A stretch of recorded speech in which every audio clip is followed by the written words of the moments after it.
आज आईडीबीआई के जो जॉइंट फोरम है अधिकारी और कर्मचारियों का, उनका जंतर मंतर पर धरना है और पूरे हिंदुस्तान से ऑफिसर्स एंड वर्कमैन दोनों ही यहाँ आज उपस्थित हैं। 100-150-200 की संख्या के अंदर अभी यहाँ मौजूद हैं और भी साथी जो हैं इस धरने को ये ज्वाइन करेंगे।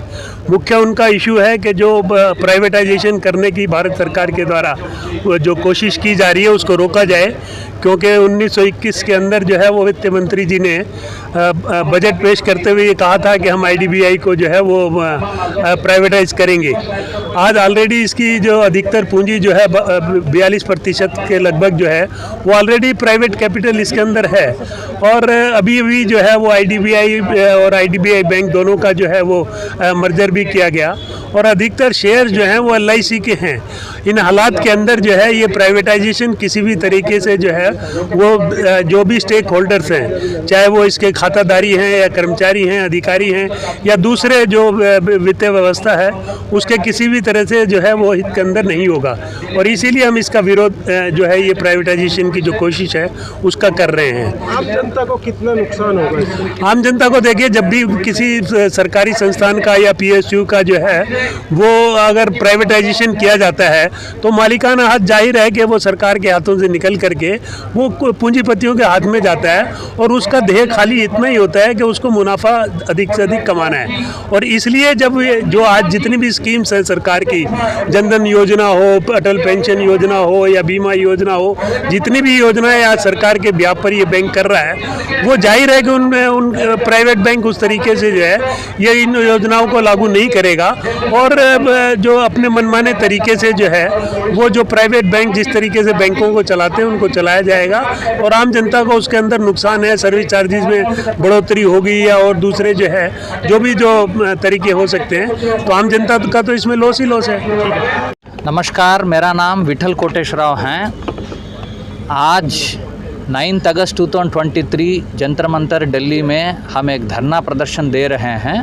उसमें पूरे भारत देश से, केरला से, कर्नाटका, तमिलनाडु, आंध्र, तेलंगाना, महाराष्ट्र, सभी जगह से हम आए हुए हैं और हम जो भी ये सेंट्रल गवर्नमेंट की सोच विचार हैं, गवर्नमेंट बैंक्स को बेच के प्राइवेट नहीं तो फॉरेन प्लेयर्स के हाथ में रखने की सोच विचार हैं, हम इसको विरोध कर रहे हैं। क्योंकि पूरे भारत देश में जितना भी योगदान हुआ है वो पूरा public sector bank, government bank के तरफ से हुआ है। आप चाहिए जीरो बैलेंस अकाउंट ले लीजिए, जनधन योजना ले लीजिए, मुद्रा लोन्स ले लीजिए, नहीं तो स्टैंड अप इंडिया ले लीजिए, नहीं तो प्रधानमंत्री एम्प्लॉयमेंट जनरेशन प्रोग्राम ले लीजिए।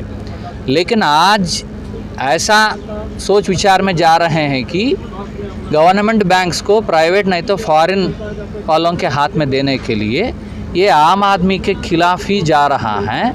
क्योंकि प्राइवेट बैंक में कोई आम आदमी जाके अकाउंट खुलना मुश्किल है। खुलने से भी मिनिमम बैलेंस हो सकता है 10,000 रखना पड़ेगा। उसमें ज़रूरत में विड्रा कर दिया तो 1,000-2,000 पेनाल्टी लगाएंगे। तो इतना बड़ा देश में गवर्नमेंट बैंक्स की ज़रूरत ज़्यादा है। और आप वेस्टर्न कंट्रीज़ में देखेंगे तो रिसेंटली भी बहुत सारे बड़ा प्राइवेट बैंक्स का डूब गया और आप न्यूज़ में भी पढ़े हुए हैं, सभी को पता है। तो हम यही चाह रहे हैं कि सेंट्रल गवर्नमेंट बैंक्स को सपोर्ट करना है, प्राइवेट फॉरेन के हाथ में नहीं देना चाहिए, क्योंकि ये पूरा आम आदमी के खिलाफ ही जाएगा, प्राइवेट और फॉरेन हाथों में जाएगा। तो मैं रत्नाकर वानखेड़े हूँ, मैं general secretary all India IDBI employees association का हूँ। आज यहाँ पर हमने दिल्ली में जंतर मंतर पर धरना देना इसलिए आए हैं क्योंकि आईडीबीआई बैंक को बेचने के लिए सरकार ने जो फाइनेंशियल बिड है उसके डॉक्यूमेंट मंगाए हैं और जहाँ तक कि दीपम की रिपोर्ट है उसके मुताबिक 3 या 4 लोगों ने फाइनेंशियल बिड के लिए अप्लाई किया है। और ये बैंक, जिस बैंक ने इस देश के लिए जो विविध हमारे चाहे बिजली होगा, एयरपोर्ट होगा, बड़े बड़े रास्ते हो गए, डैम कंस्ट्रक्शन होगा, इसके लिए इस बैंक ने कम से कम इंटरेस्ट के ऊपर ऋण दिया है। और आज जबकि बैंक हमारा प्रॉफिट में होते हुए भी हम इसको प्राइवेट को क्यों बेचना चाह रहे हैं? अगर हम प्राइवेट को बेचेंगे तो प्राइवेट के हाथों में एक बार जाने के बाद ये हमारे जो गरीब तबके के लोग हैं, चाहे छोटे छोटे रोज़गार वाले लोग हैं, हमारे जो फार्मर्स भाई है, किसान भाई है, इन लोगों को अपना वो लोन नहीं देंगे, वो लोन देंगे बड़े बड़े लोगों को। और ये हमारा जो गांव में लोग बसे हुए हैं उन लोगों को ये लोन नहीं देंगे। इसलिए हमारी यही डिमांड है कि इस बैंक को प्राइवेटों के हाथों नहीं बेचना चाहिए, इसको गवर्नमेंट ही रहना चाहिए। संजय कुमार खां, मैं secretary all India bank officer association और दिल्ली का AIBO स्टेट कमेटी का जनरल सेक्रेटरी हूँ। इसमें सारे बैंक आते हैं। हमारा IDBI भी एक यूनिट है हमारा दिल्ली के अंदर और ऑल इंडिया के अंदर, और बहुत ही AIBO का सबसे स्ट्रॉन्गेस्ट यूनियन है हमारा, जो यूनिट है हमारा IDBI का। आज हम लोग यहाँ पे इसलिए इकट्ठा होने के लिए मजबूर हुए। पिछली बार हमने धरना जनवरी में इसी जंतर मंतर पे किया था, और आज हम फिर इस पे मजबूर हुए इकट्ठा होने के लिए कि जो सरकार की नीति है, जिस तरह से वो IDBI को बेचने पे आमादा है, उसको लेकर के हम लोग आज यहाँ इकट्ठे हुए हैं। सरकार क्यों बेचना चाहती है, प्रश्न ये उठता है। सरकार का कहना है कि हम मैनेज नहीं कर पा रहे हैं। तो सरकार मैनेज नहीं कर पा रही है, उसका कारण क्या है, उस कारण में जानना होगा।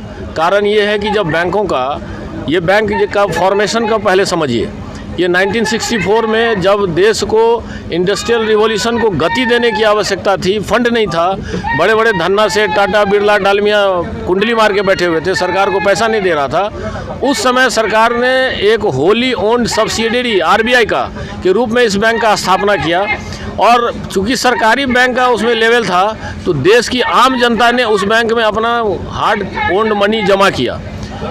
तो एक अच्छा कॉर्पस बना, और उस कॉर्पस के वजह से देश के अंदर सारे इंडस्ट्रियल रिवॉल्यूशन को गति मिला, और जितना उत्तरोत्तर वृद्धि हुआ देश के अंदर, वो उसमें IDBI बैंक का अथाह और अहम योगदान है।